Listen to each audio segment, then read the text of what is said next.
Clint spent top dollar on his girlfriend's new lips, and that's what he likes? Who are we to judge? That's right. Welcome back, beautiful and amazing human beings. My name's Luke Rudowski here of thebestpoliticoshow.com, as we are going to be going live for the next 2 hours discussing all the craziest and latest news developing right now, as of course the Biden administration and the Democrats keep attacking Donald Trump. There's lots of business updates surrounding him. There's a former alleged CIA FBI agent in a video describing the potential targeting of Alex Jones.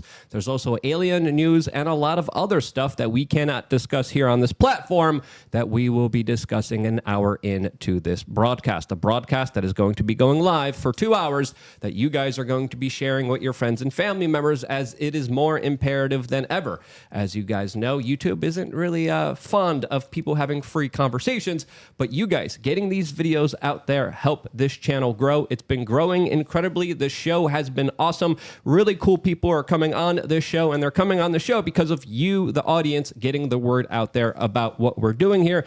And that's how we're able to have really incredible guests. The more views, the more incredible guests we promise here for this particular show that you guys get to actively participate in by also signing up to lukeunfiltered.com, where you guys get the ability to call into the show and ask us whatever questions you guys want. We're also organizing nature hikes. We're going to be doing one in Austin, Texas. We're going to be doing one here in Miami. We're giving out free tickets to the Mind Festival. Sign up right now to lukeunfiltered.com, as we are going to be taking callers in about an hour and a half from now. If you are a member, go to that Telegram channel right now and let me know that you guys want to call in. We also will be reading a lot of super chats, Rumble rants, and of course the best way to participate in that is through mysuperchat.com, a website that only takes a 3% service charge and allows your text to actually show up on screen.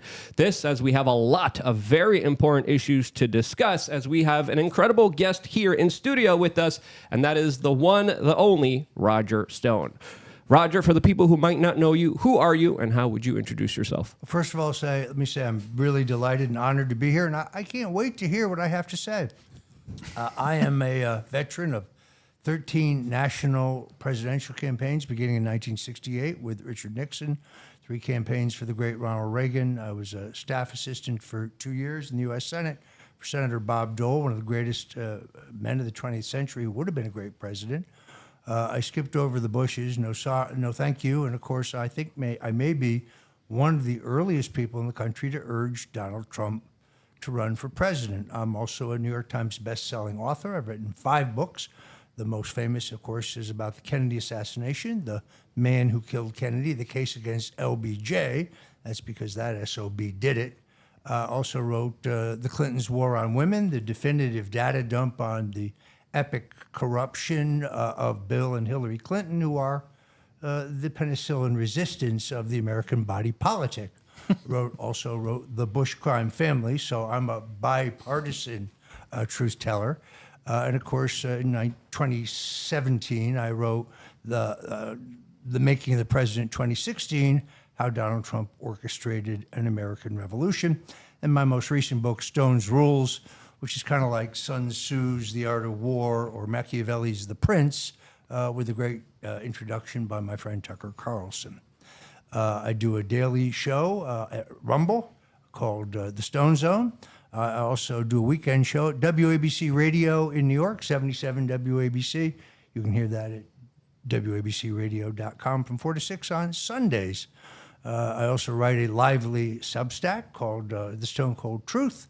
And I'm right back here in the trenches. It's been a tumultuous couple of years. Roger, what don't you do is the question that I think a lot of people are going to be asking themselves after this interview. Sleep is the answer. The one thing I don't seem to do is sleep because I don't have much time to do it. But look, I think we're in a crucial moment in America.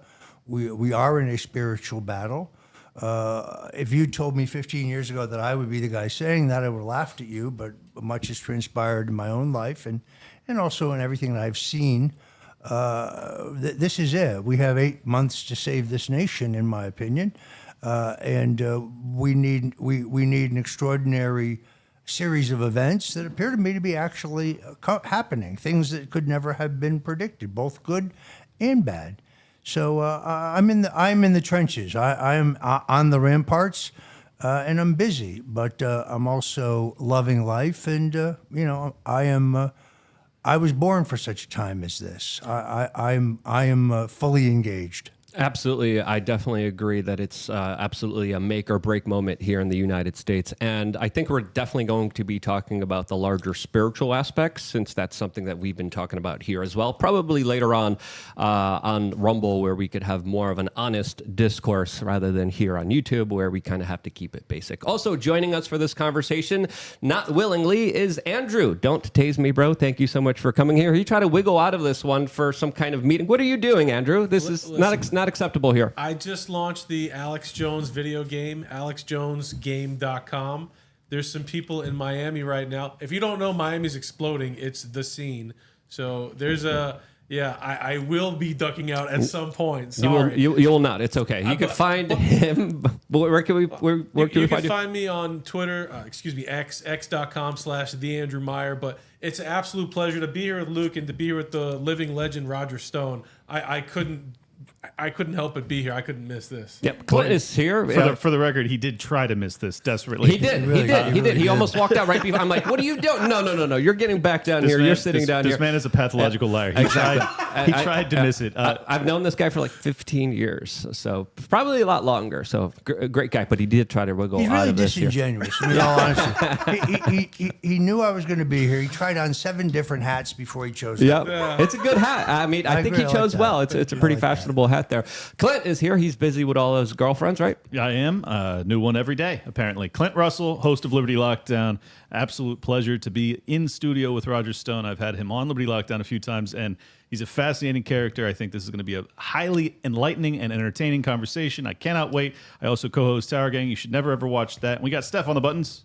Steph We Are Change on Instagram, Steph WRC on X, Steph pushing the buttons. All right, let's just get right into it. As of course, we have this latest article from the Daily Mail describing how Biden now is calling Donald Trump the, quote, biggest threat to democracy, as of course he's going after his attempt to try to release the J6ers, who of course have been very heavily prosecuted by the Biden FBI and DOJ that have been going after individuals for simply being outside of a building. Some of them were inside. Some of them accidentally touched the desk.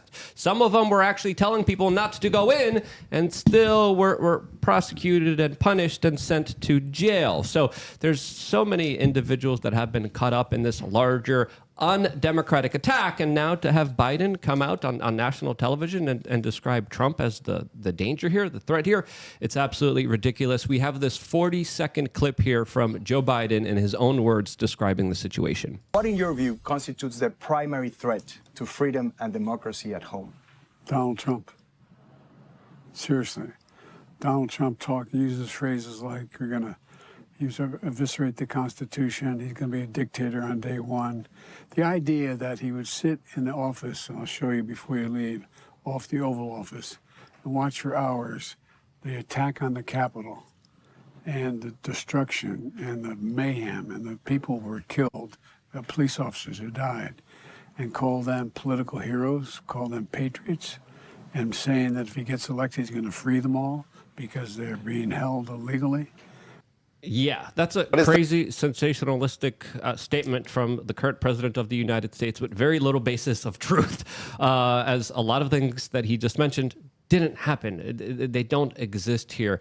And it's kind of clear that the Biden administration isn't really running on their policies. They're essentially running on who they're running against, and that, of course, is Donald Trump there. Now, Roger, I kind of wanted to ask you this, since he got this thing so wrong. A lot of people are saying he shouldn't be there. Joe Rogan just came out and came out with his own theory saying that they're going to kick him out last minute.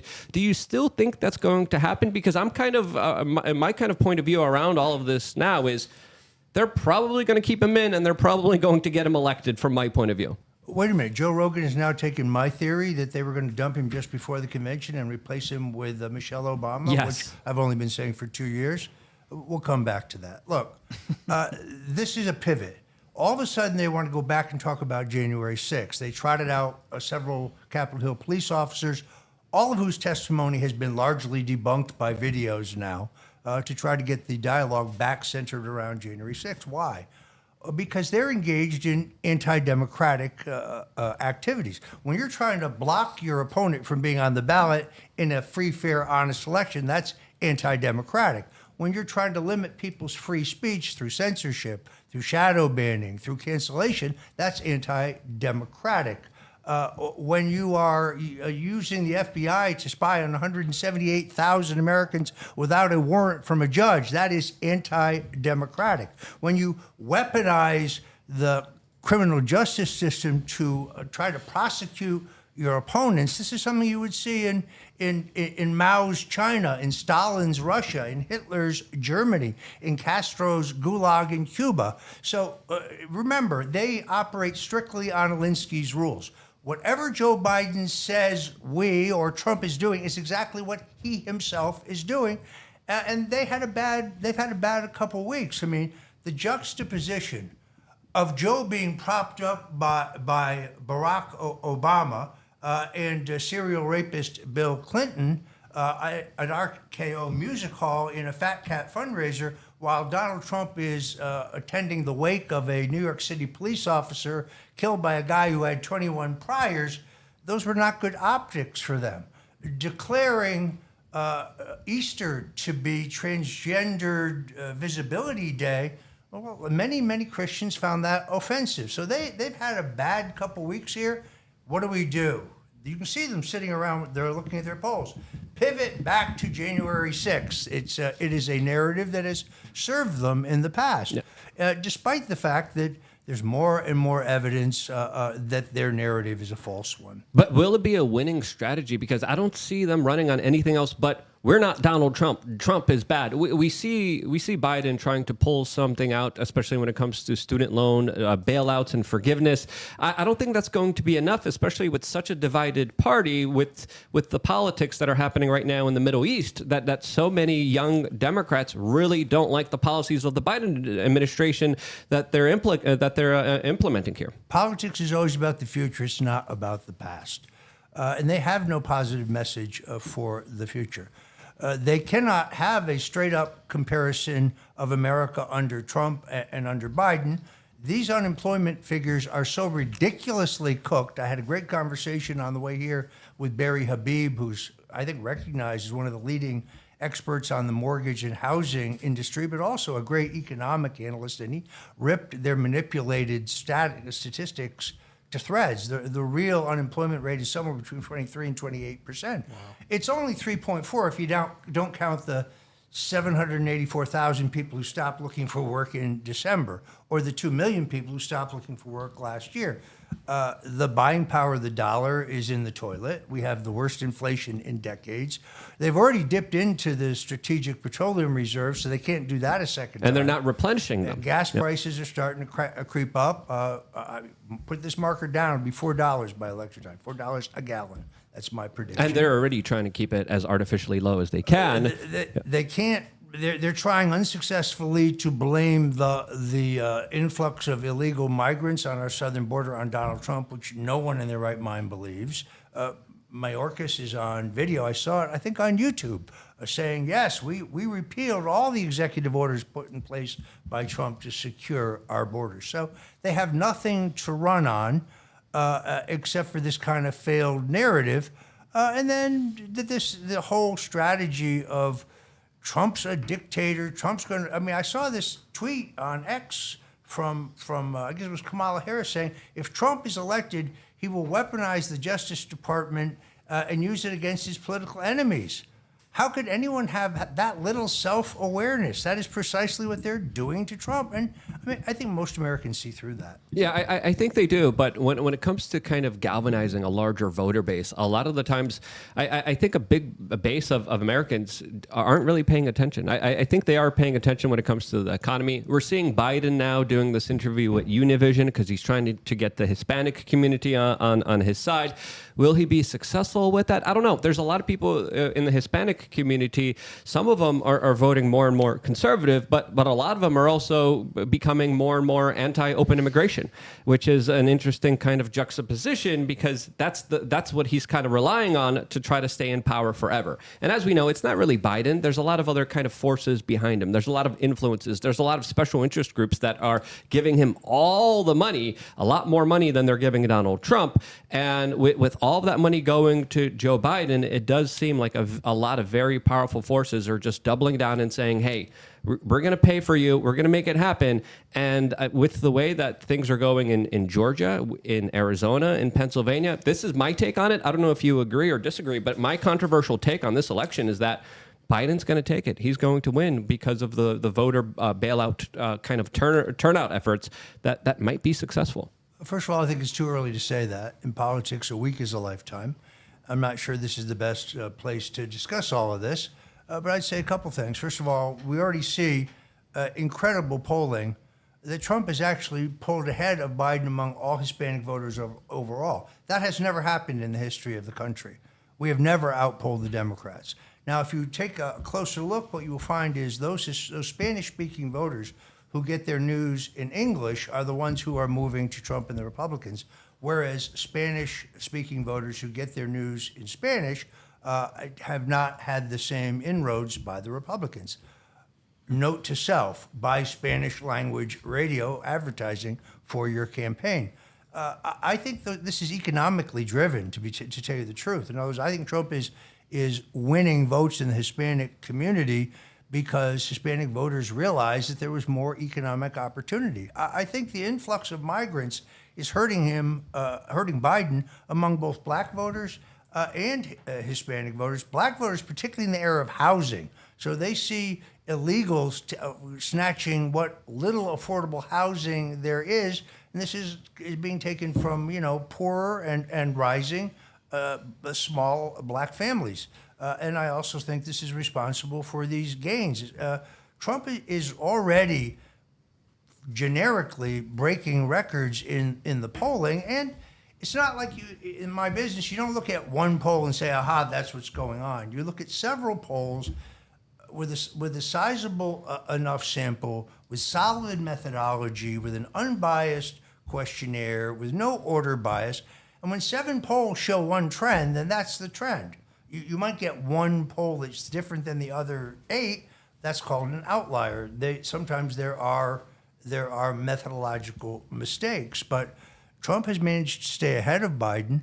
But the way he's doing it is by making inroads among younger voters, African-American voters, Hispanic voters, and everything else pretty much staying the same. I got an important question for you, Roger, because I've followed the Trump presidency, his entire campaign, his entire existence for the past many decades, and he always struck me as a relatively moderate figure, to be honest. And I don't mean that as an insult. I just don't think that he was some sort of radical, dangerous outsider that was a real threat to the regime. But if you look at the Biden administration over the past few years, if you look at the media reaction to him over the past 7 years, it's as if Stalin has befallen us. Why do you think it is that Trump is perceived to be such an existential threat to them? Because Donald Trump is completely and totally uncontrollable. He can't be bought. He can't be bullied. He is very, very much his own man. And that means that he will not follow the agenda of the regime. Look, this was all cut and dried. It was going to be Hillary Clinton versus Jeb Bush. It wouldn't matter who won because essentially, other than maybe on tax policy, they were essentially the same. The erosion of civil liberties, more endless foreign wars, the growth of the intelligence state, the deep state, what Dwight Eisenhower called the military-industrial complex, shipping our jobs to China. Who was it who said, I got a great idea. Let's have all our most important pharmaceutical medicines made in China. What a great idea that is. Who in their right mind could think that this was a good idea? Or why don't we let China buy up all of the necessary minerals or the components that you need to make chips? So everything would have remained the same. They're in one party. They're in the uniparty. Talked to somebody yesterday who attended a speech by George W. Bush. He was talking about how much he loves Michelle Obama. How about that? Mm-hmm. Yeah, that was a Rockefeller and Henry Kissinger kind of policy that essentially took all of our jobs here in the United States, gave it to China in order to kind of open up China to the rest of the world. Yeah, but this is some place where I have to jump in. So look, I'm an acolyte of Richard Nixon. He was my mentor. But people need to recognize when he opened the door to China, they had no technology. They were a dirt poor agrarian nation, and they were a threat to no one. And he used them very skillfully to play them off against the Russians to get a strategic arms limitation, which allowed Nixon to cut defense spending by 64%.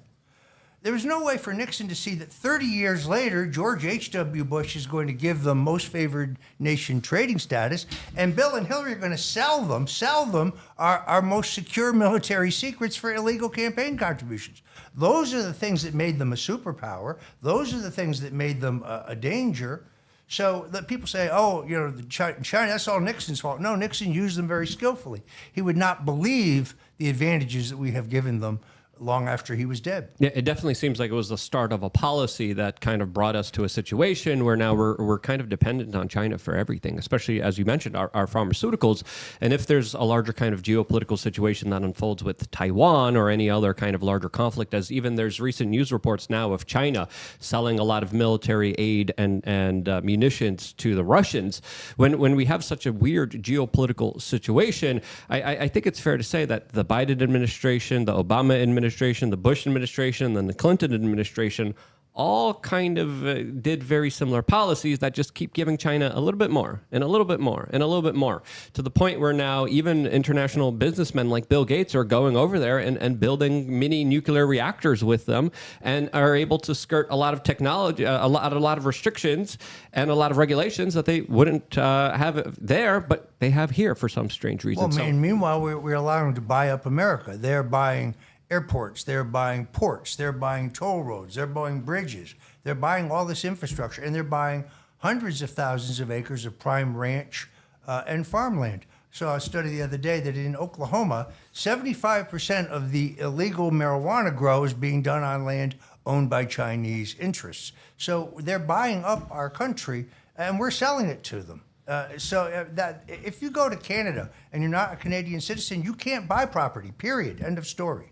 But here, we're happy to sell the communists the piano wire, which they will come back and strangle us. Yeah, it definitely did seem like Donald Trump was the only kind of pushback against giving China essentially what they wanted to, especially when it came with the tariffs, especially when it came to bringing back jobs and factories back here to the United States. It was one of his kind of America First policies that absolutely stood out against everyone else in this kind of uniparty. And that's one thing I'm always kind of willing to concede with a lot of Trump supporters, with his larger stance that did seem to prioritize the American people over, of course, foreign governments that have a lot of ties, like they do to, of course, the Biden family and all these other Democrats and Republicans that do a lot of business with them. And I don't know about you, but it definitely seems like they bought our whole political class, and they're calling the shots in many ways. They have very clearly infiltrated all aspects of American life, academia, Wall Street, buying some of the iconic properties in the country.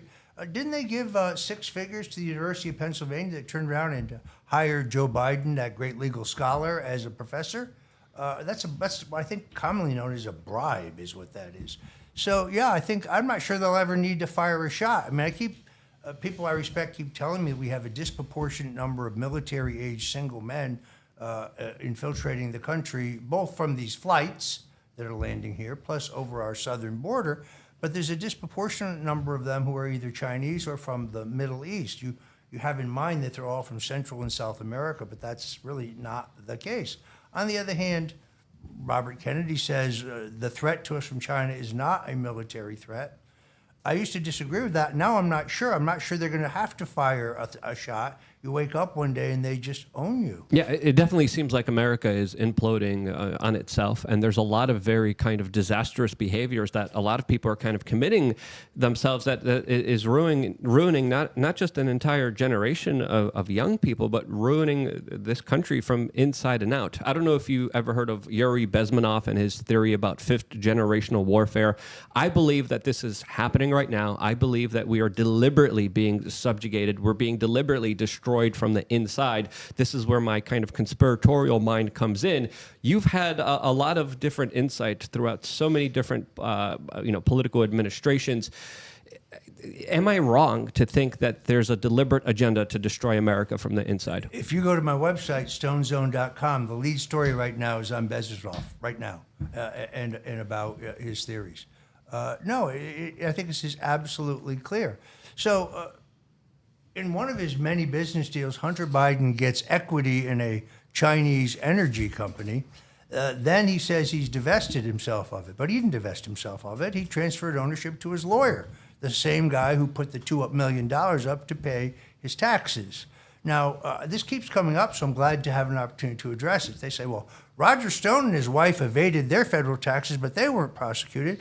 Hunter Biden, is being prosecuted. He failed to report $10 million in income. I never failed with my wife to report a single penny. Every penny was reported. I also accurately reported our meager assets. Then the government said, oh, the Stones used an alter ego LLC to conceal income. Really? It's filed in Delaware, where it's been filed for the last 20 years. And it has filed tax returns that are accurate for every one of the last 20 years. And it shows that the owners are Roger and Nydia Stone. So I concealed nothing. The only problem with my federal taxes is my inability to pay. And that's based on being financially destroyed by the Mueller investigation. So here's the great part. I owe the IRS $2 million. 75% of that is in interest and penalties. So I really only owe them about $500,000, which I would have paid off by now if they hadn't stormed my home at 6 o'clock in the morning to arrest me for the non-existent crime of lying about Russian collusion that never existed. So it is, and by the way, when you negotiate an offer and compromise program with the IRS and you agree to pay them on a monthly basis, usually you get some negotiated reduction in the interest and penalties, unless, of course, your name is Roger Stone. Yep, that story is just absolutely incredulous, especially with how CNN organized a larger kind of videotaping of your raid on your property here in South Florida to essentially just try to prosecute and punish you because of who you were connected to. And that kind of political prosecution is something that we usually see in third world countries. And to see it here in the United States is absolutely disappointing, but also a kind of dangerous situation. Steph, can you read this super chat in the right-hand corner? And Andrew, in between that, take the microphone, put it down, and then tighten in it for Roger there, if you can there, please. Steph, read the super We chat. have Federali Actual saying, holy cow, is today the Roger Stone day? I wish I could have submitted a page of questions to ask him. He was there for so many crazy conversations. You're a national treasure, Roger. Thank you for that super chat. I really appreciate it. Yep, go Before ahead. we He's go a to the national next- treasure. That's what when I go to Speak Mike into Lindell like this. Yep. There we Yep. go. When I go to Mike Lindell's site and I buy the slippers really are great. I always use promo code Stone because go. I want to support Roger Stone. I know a lot of people out there got promo codes for my slippers and my pillows. I always use promo code Stone because I want to support this American legend and hero right I here. appreciate that. Important question for you, because I agree with both of you, Luke, as well, when it comes to the Bezmenov thesis. But from my vantage point, and I know you've aligned yourself with libertarian ideology for quite some time too. The way that the door was open for China to become a legitimate competitor to the United States was when we closed the gold window. I know that happened under Nixon. I'm curious, did you oppose it? Well, of course, I wasn't old enough to matter at the time. Sure. But John Connally, the former governor of Texas, who was one of the John F. Kennedy, who later became Treasury Secretary, talked Richard Nixon into his two greatest mistakes. One, closing the gold window. The other one, wage and price controls. I've written 2 books on Richard Nixon. I'm harshly critical of Nixon in both books, so I think are among his largest mistakes. Now, others point to the war on drugs, but I would point out to you that the war on drugs, as envisioned and put in place by Richard Nixon, targets drug traffickers, drug kingpins, big drug enterprises. Not the users. The assault on the end users. The harsh mandatory penalties for the first time nonviolent crime of possession of small amounts of drugs for personal use, that is the brainchild of Joe Robbins Biden, Yep. chairman of the Senate Judiciary Committee, and signed into law by Bill Clinton. So the people who weaponize the war on drugs on the people that is responsible for the mass incarceration of hundreds of thousands of poor people and black people, well, that's Bill Clinton and Joe Biden. That is not the war on drugs as initiated by Richard Nixon. No, I agree with your assessment of that. I'm just curious, do you think that that there is the horse too far out of the barn to defend the U.S. dollar as the global reserve currency, or is it possible to go back to some sort of hard-backed currency for the U.S.? We don't have to go back to gold. I mean, silver would be okay with me. Well, sure. I like silver too. Silver's pretty good. No, I don't think it's too late. I worked for Jack Kemp in 1988. I supported Jack Kemp over George H.W. Bush. Still proud of it. And he campaigned on returning to gold. I think it was Nixon's greatest mistake. And no, I think things can always change. The problem with the issue, of course, is it's somewhat difficult to get people to understand. Yeah, most people don't understand We have it. departed from it for so long Right. that the idea that, well, your money is backed by a Federal Reserve note. Well, but there's supposed to be, something, a basket of commodities, a bar, something.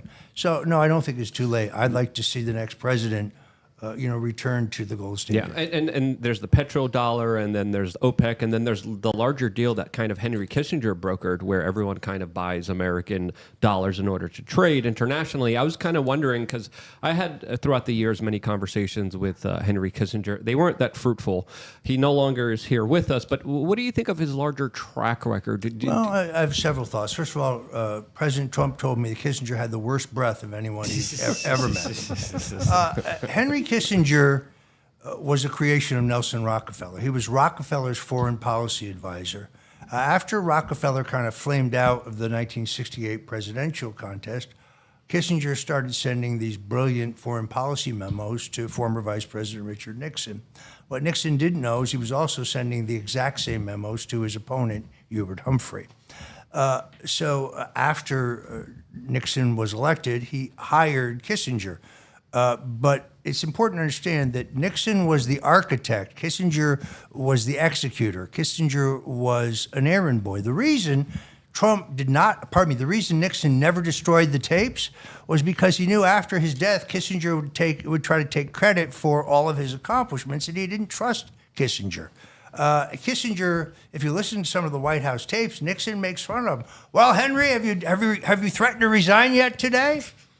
Mr. President, if you insist on this, I must resign. And Nixon would say, well, there's the door, Henry. Don't let it in the ass. Kissinger was very temperamental.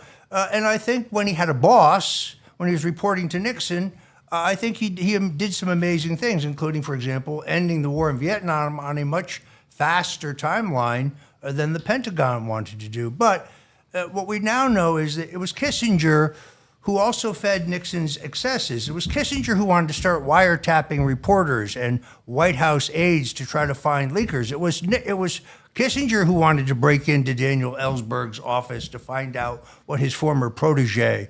We must destroy him, Mr. President. He is a monster. When the Pentagon Papers became known, Nixon's attitude was, well, these papers outline the failures of John Kennedy and Lyndon Johnson. What's this have to do with me? No president will be able to conduct foreign policy with these kinds of leaks. So Nixon's dark side was fed by Kissinger.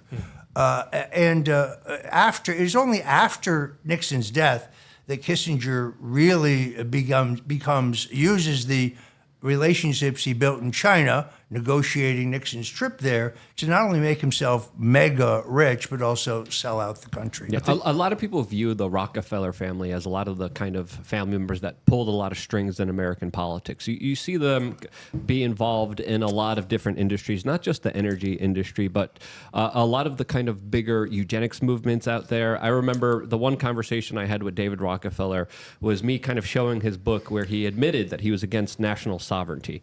You had a lot of experiences in the kind of political world back when they were still kind of more prominent. There was a Rockefeller that was trying to be governor of New York. They were in the political sphere as well. How big of an influence do you think they had on America?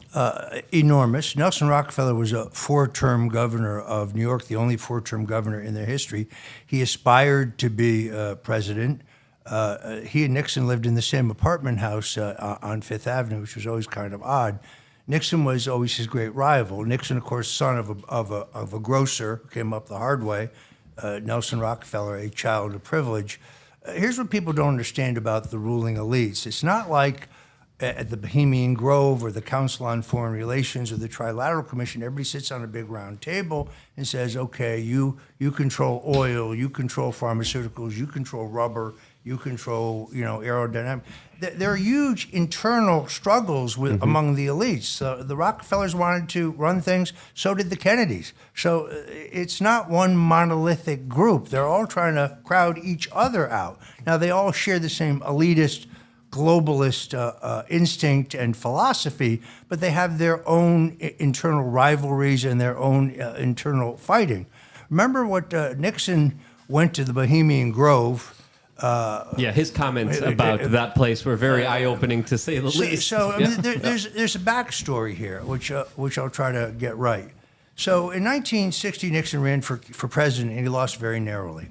In 1962, he tried to become governor of California, and he was ahead in the beginning, but he ended up losing that race. He still pined for the 1968 presidential nomination. So he went to the Bohemian Grove where he met Ronald Reagan, who was running for president. The year is 1966, and he says, Ron, when I tried to run for governor, they kept saying that I was really using it as a stepping stone to run for president. So in your campaign for governor, I really urge you to make it clear that you're not running to governor you're not running for governor because you want to run for president. And Reagan saw exactly what Nixon was trying to do to him.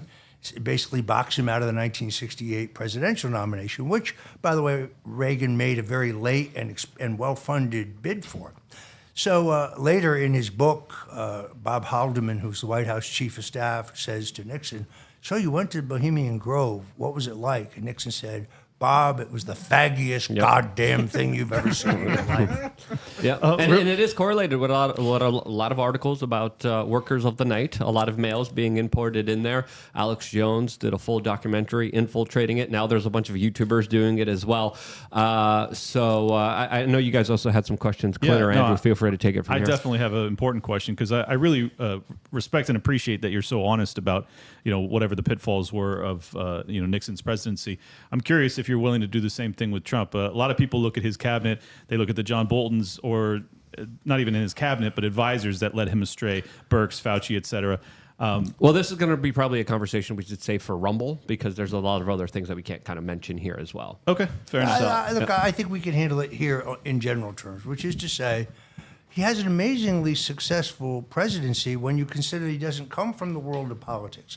So when he gets to Washington, he has a relatively naive view that there's two teams, the Republicans and the Democrats. The Democrats are his opponents. The Republicans will be for him. He doesn't realize that half the Republicans are trying to undermine him from the minute that he shows up. So his criteria for hiring in the beginning was, well, is this person a good Republican? Well, Mr. President, this guy has the endorsement of Senator Smith and Congressman Jones, and he's a solid Republican. I think he today understands that Republican-Democrat is meaningless, that there's a uniparty, and that the real division is between insiders and outsiders, and he, of course, is the ultimate outsider, which is why I think a second Trump presidency will be very different, but also why I think it's kind of miraculous that he achieved as much as he did with as many people around him trying to undermine his agenda, trying to dilute it, try to water it down, trying to derail it. Yeah. We can get into specifics, on the other side. Well, he's definitely under attack a lot, as today we also found out that there was a bid to delay the Stormy Daniels trial that was rejected by a judge. There's also a lot of different weird attacks on him. We got this one from the Daily Mail that reads, "The art of the desperate deal. From $99 cologne to gold sneakers, $75 coffee tables, and even Bibles." As, of course, the Daily Mail is criticizing him for selling products and being a capitalist. The news also came out today that Donald Trump fell out of the top 500 rich list, and again, what I see Trump doing is he's under attack. He's giving out a lot of his money to fight in legal court battles that they're pushing him in. He's facing hundreds of years in jail, and to make up for this kind of larger attack, he's going out and saying, hey, I have these products. This is called capitalism. I don't think there's anything wrong with capitalism. He's selling products that his users are actually using, his fans are actually valuing, and they're willing to pay that money for it. And I think it's actually a smart strategy. It's a lot better better of a strategy than going to a lot of other kind of special interest groups and saying, hey, just give me money and I'll do what I'll say. So to me, seeing Donald Trump actually sell products that people use is a legitimate, smart move here, rather than, of course, just sell out to K Street and all these other lobbyists and all these other special interest groups. I think there's a lot of great products that Trump could be selling that he's not. I said at the start of the show, I got to run. Before I go, I wanted to agree with the first thing Roger said. We are in a spiritual war. Absolutely. I think if you won't be here for the spiritual conversation? I got to go. I think that if we return to God, if we love God, we can save America. But as to the practicality of that, I wanted to ask Roger, since we have the legend, a lot of people, they want to vote for Trump, but they feel so black-pilled. They feel despondent. They don't understand how could we possibly win after everything was stolen in 2020. What do you say, Roger, to the people that they might want to vote in 2024, but they're thinking of staying home because they think, how could we possibly beat the cheating? First thing I say is, with Jesus Christ, all things are possible. And nobody should give up on America. I've been through some pretty rough times, and I haven't given up. And I think that I do see the hand of God in a number of things that I would never have seen. If you told me that the U.S. Supreme Court would knock out the efforts to bump him off the ballot in 50 states, I would never have agreed with that, but it happened. If you told me that the Supreme Court was willing to hear the question of whether he had presidential immunity, I would never have thought that would have happened. If you told me that the epic corruption of Fani Willis would be exposed in Georgia, I never would have thought that would have happened. So there are many positive developments. People should not lose heart. I'm still optimistic despite enormous obstacles in his way. But one thing I want you to be sure about, Andrew, is that after you leave here, we're going to talk about you. A lot. Heavily. Okay. And you won't be able to defend yourself at all. I'll take it on the We'll chin. be playing the screaming video when you getting tasered. Go for it. I love it. We'll be detailing the kind of effeminate noises that you were making in great detail. Thank you very much. As you were getting tasered repeatedly. Thank you, Roger. Good to see you again. We have a super chat that's related to kind of Andrew's question here. Steph, do you want to read it really quick? Sure. Is it the yellow one or the green one? Yellow one, right here to the right-hand side. We have Delta Tango saying, please ask Roger, what can we do to stop the next election steal that will surely happen? And does he think Democrats will give illegals the right to vote? Those seems to me to be questions that we should perhaps answer, Yeah. answer in the upcoming Rumble segment. So let's move on to another question. I wanted to specifically talk about the larger kind of financial attacks that have been happening. Yeah, You look, described your financial attacks. There's a larger financial attack that happened to Alex Jones. Yeah, this is a classic tactic of the government. So they bankrupt you in order to pressure you. In my case, I was bankrupted to try to pressure me to testify falsely against Trump. The charges against me have nothing to do with Russian collusion. In fact, people don't know this because it's never been reported or very rarely reported, but on November 3rd, 2020, the busiest media day of the world, at midnight, because of a court order, the U.S. Justice Department was forced to release all of the last remaining hidden, unredacted sections of Robert Mueller's report, in which he himself admitted that he'd found no evidence of Russian collusion on my part, no evidence of coordination with WikiLeaks, and that he hadn't been able to corroborate any of the crazy claims made by right-wing gadfly Jerry Corsi about my coordinating the drop of the WikiLeaks disclosures, which there is no evidence of whatsoever. So I was charged, and I was impoverished because we lost our home, our savings, my car, most of our insurance, no ability to make a living because I was gagged to make a living talking and writing, but not if you're gagged. Even my ability to travel without the permission of the court for 2 years. I'm the only person, I think, in the history of the country who was gagged before the trial, during the trial, and gagged after I was convicted. That has actually never happened. Yeah. So yeah, and they've done the same thing to Alex Jones. There's these revelations about the FBI bragging about their role in taking Jones down, surrounding the whole Sandy Hook litigations, is really shocking stuff. Trump is the greatest salesman in American history. He is the greatest showman in American history. When I saw he was selling sneakers, I thought to myself, oh my God, what's this about? But they sold out like that at $400 a pair. So he needs money. What's wrong with selling products? It's called capitalism. Exactly. And it's a brilliant move, and I'd rather him do that. Well, I but mean, of the course- Clintons basically, they traded public policy Oh, yeah. decisions from enormous amounts of money. The Clinton Foundation paid millions of dollars for Chelsea's wedding. That's okay. But Donald Trump goes out and sells NFTs, or he sells sneakers, or he sells Bibles. And of course, that's horrific. What that is that's elitism. They don't like the idea of commerce. They don't like the idea of capitalism.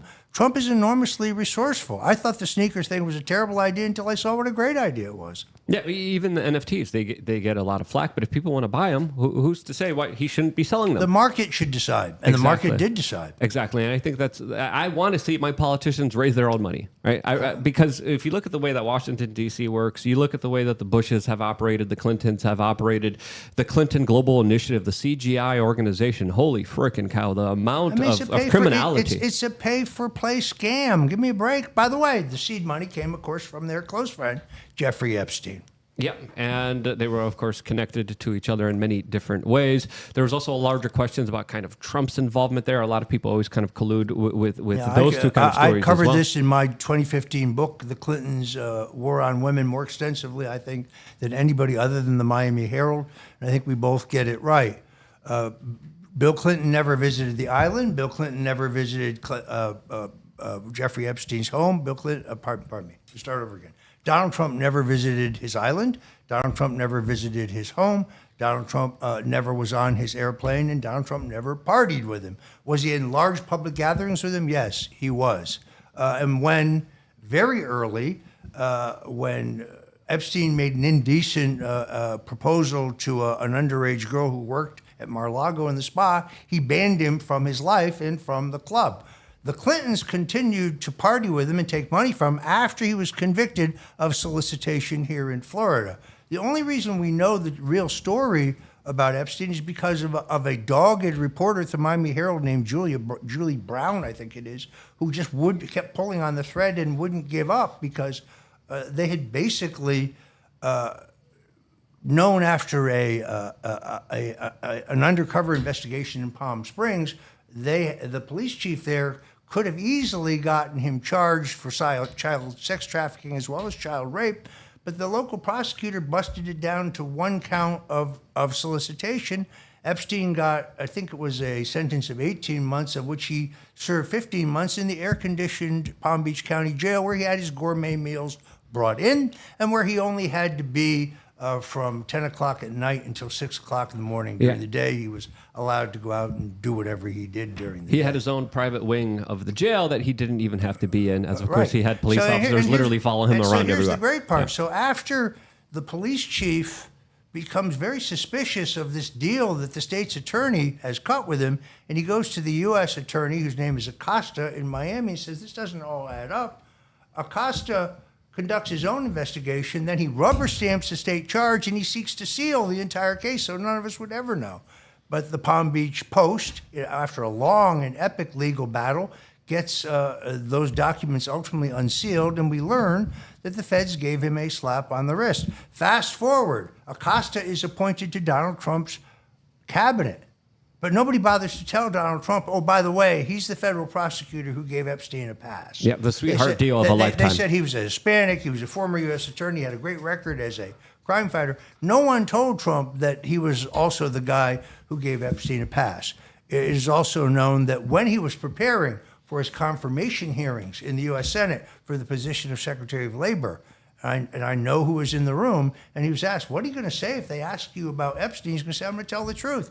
I was told that he was an intelligence asset, and I was to lay off. There it is. Yep, he came out, and we had that big revelation that shocked a lot of people. For the people who weren't paying attention, as of course we were talking about the Epstein story for a very long time, when the corporate media was literally promoting him to everyone. I do love the way Joe Rogan gives Alex Jones credit back when Jones was calling him Jerry Epstein. So I mean, I think I educated Alex on this. There's a lot of important aspects to the story that a lot of people miss. As of course, there was even a victim, a lawyer representing the victims in this particular case that came out and said that Trump was one of the few kind of prominent people that came out and actually gave information that actually helped them, rather than just openly, blatantly ignore them. Yep. What do you think Donald Trump meant when he said he wishes Maxwell the best? Because he made that kind of weird comment when she was being prosecuted and when they were going after her. I think he's saying she's in big trouble. I think it was. I don't think it was like. Some people say, "Oh, he obviously wants her to maintain her silence." No, I think he was saying, "I wish her the best," meaning she's in deep, deep trouble. Yeah. I think that's what. And then under his administration, it was kind of Bill Barr that was calling a lot of the shots here. He was lying about this entire situation, saying that he saw video footage of what happened here when the video footage was allegedly destroyed. But it does seem like there was a massive cover-up operation by people within the Trump administration during this entire saga where all of this unfolded. Are there some deeper things that we might not even know about? Well, Donald Trump never had control of his own Justice Department. The same people who ran the Justice Department under Barack Obama, who are the same people who ran it under Bill Clinton, and who ran it under George W. Bush, are the same people who ran it under Donald Trump. Bill Barr was a Bush guy. Bill Barr ran the cocaine trafficking operation in and out of Mena, Arkansas. Yeah, he was an intel guy. His father gave Epstein the start in the Dalton School. His involvement with the Mena, Arkansas cocaine trafficking operation, which they're using after the passage of the Bolin Amendment to illegally finance the Nicaraguan Contras, is extremely well documented, including in my book, The Bush Crime Family, as well as The Clintons' War on Women. Well, this goes back to sorry, go ahead. This goes back to my question from earlier, and I'll take your word for it that you believe that Trump has learned his lesson and he will fill his cabinet with outsiders. But my biggest question for you is this. You've been raided in the early morning hours by the FBI. Trump faces over 700 years in prison, theoretically, if he were to be convicted on all counts. He's had crazy civil judgments levied against him. He's witnessed firsthand the judicial system. You described it earlier as elitism. I think it's just a completely broken justice system. Do you think that Trump... and by the way, I've also had an hour-long conversation with his son, and I think that he understands this. I'm just curious from your assessment and your analysis. Do you think that Trump understands what time it is? Like how dire the circumstances are? Most definitely. He's the one who says this is the last battle. I mean, I think he has a very clear understanding now of who the good guys are. Yesterday, he denounced Lindsey Graham. How about that? It's about time. No kidding. So I always thought this was one of those keep your friends close and your enemies closer, but he really took him apart yesterday. And by the way, if South Carolina had a closed primary in which only Republicans could vote, Lindsey Graham would not be in the Senate. He's in the Senate because South Carolina has this unique system in which anybody of any party or no party can vote in the Republican primary. So, no, Trump very definitely knows what time it is. In the case of Barr, he is presented with a law review article that Barr wrote that was harshly critical of Mueller. And he said, get this guy. There was no deeper due diligence that would have proved that Bill Barr came out of the CIA. Bill Barr had lost a tussle for power under George H.W. Bush to Jim Baker, that Barr is basically committed to covering up for the institution.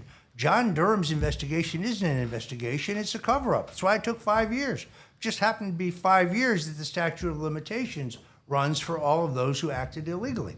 I mean, to be absolutely clear, the Russian collusion hoax is the greatest single dirty trick in American history. It is the greatest single abuse of power in which the full authority of the United States government and the amazing capability of our intelligence agencies are used to utilize what they know is a fabricated evidence to mount an illicit and illegal operation to take out a duly elected president. This makes Watergate look like small potatoes. But nobody will be prosecuted. I find it very interesting people are upset because the judge sitting on the documents case in Florida was appointed by Donald Trump, but the judge who sat on all of the Mueller cases was appointed by Barack Obama, and it was in Barack Obama's office that the entire Russian collusion hoax was cooked up. Yep. But, Andrew Weissman didn't have any problem with that. It's amazing. Yeah, someone in our chat room just said you're like a swamp encyclopedia, and we appreciate the kind of insight and the knowledge that you're presenting to us, because it definitely does seem like there's such a larger disconnect between the intel agencies, the bureaucracy, the deep state, whatever you might call it, and what happened with Donald Trump. There were many instances where Trump said, "Pull the troops out of Syria," and they're like, "No, yeah, we did that. Don't worry about it." And then they just kept the troops there. There's an instance of Donald Trump saying, "Release the JFK files," and then the intel agencies being like, "Nope, you're not doing that." And then we just brought up Bill Barr, that, in my opinion, essentially ran a larger cover-up operation of what happened under Jeffrey Epstein in the Trump administration, and he essentially seems to have gotten away with this larger cover-up and this larger lie of what really happened to Epstein right under Trump's nose. What do you think is the kind of relationship? How does it work? Who has more power here, and how will it evolve differently in a new kind of Trump administration? I mean, look, Eisenhower warned us about this on his way out the door. He talked about unelected bureaucrats, a so-called military-industrial complex. Today we call them the deep state. John Kennedy warned us about him as well. He said this. He said the great danger were the secret societies. So you have an unelected elite. They infiltrate the government, they infiltrate the intelligence agencies, they infiltrate the foreign policy apparatus, they infiltrate the think tanks, they infiltrate the defense contractors. They have more influence. I thought Tucker Carlson's interview with Putin was very interesting. Now, since I'm half Italian and half Hungarian, by the way, I'm Italian from the waist down, but I have Hungarian relatives who were mowed down by Russian tanks in Budapest in 1956. So when people say, "You're a Russian spy, you're a Russian spy," this is really offensive. I have no truck for Russian dictators or communists. And Putin is a killer. I'm not a fan of Vladimir Putin. But it was interesting that Putin talked about several instances in which American presidents gave him assurances that they would do certain things until they got home and talked to their intelligence agencies, and then they reneged on what they had promised Putin.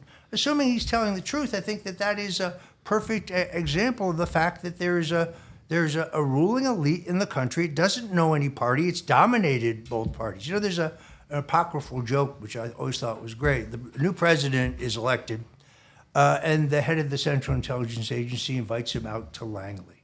And he gets there, and they go to a small theater, and the lights are taken down. They open the curtains, and there's a screen.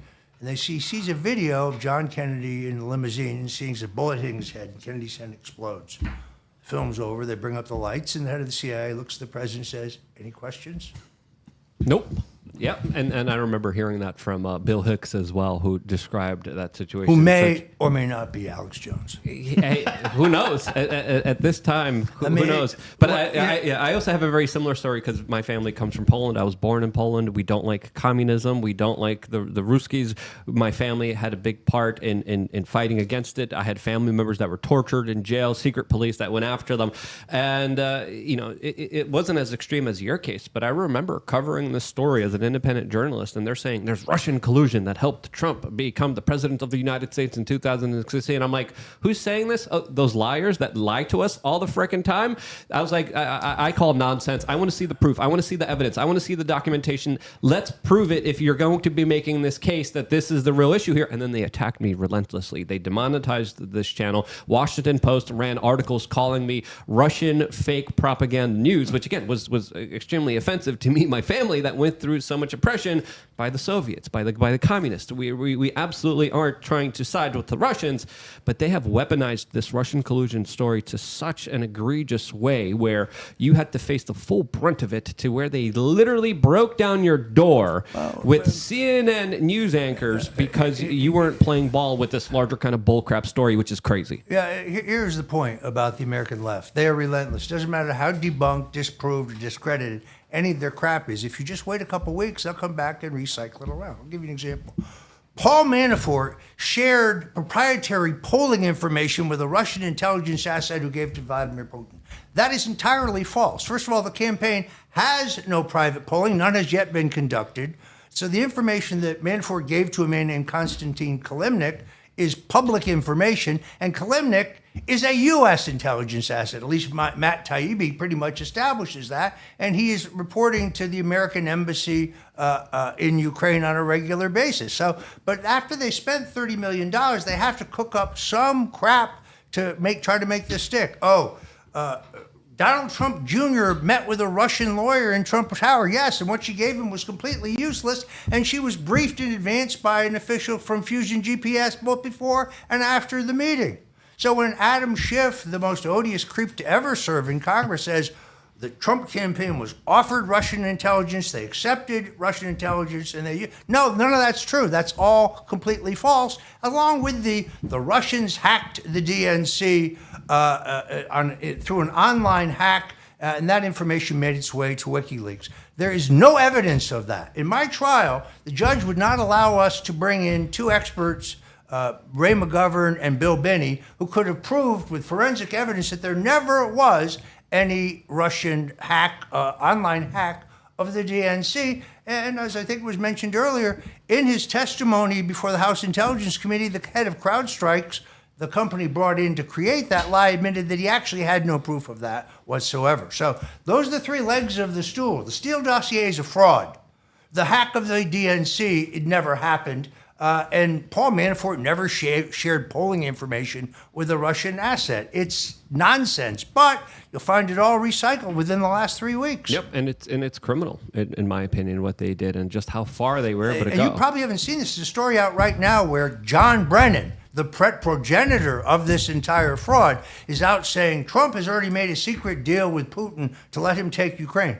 John Brennan, the guy who converted to radical Islam. By the way, there's a great guest on this that I will get you, a former FBI counterterrorism guy who was in the same station when Brennan converted to radical Islam. He's John Guandolo. He's a great guest. You should definitely interview him. Absolutely. We have a lot of really incredible people coming in studio like yourself, and you guys are a part of that. As of course, now we are officially going to be moving off of YouTube and Fedbook and Facebook and all these other social media platforms where I think we already pushed the envelope pretty heavily. We're going to push it even a lot further. We're going to have a lot more of an open, honest, real discourse now without any filters, if you can imagine that, all on rumble.com. They have been very nice to put us on the front page. If you go to rumble.com right now, just a couple of moments ago, I saw us being the #1 featured video there. If you can't find us there for some reason, just go to rumble.com/wearechange. Rumble.com is where the conversation continues. And in about 30 minutes, we will be taking callers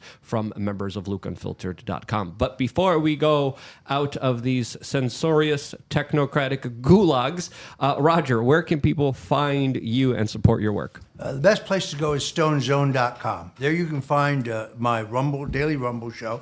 You can also go to rumble.com/Roger Stone, find it there.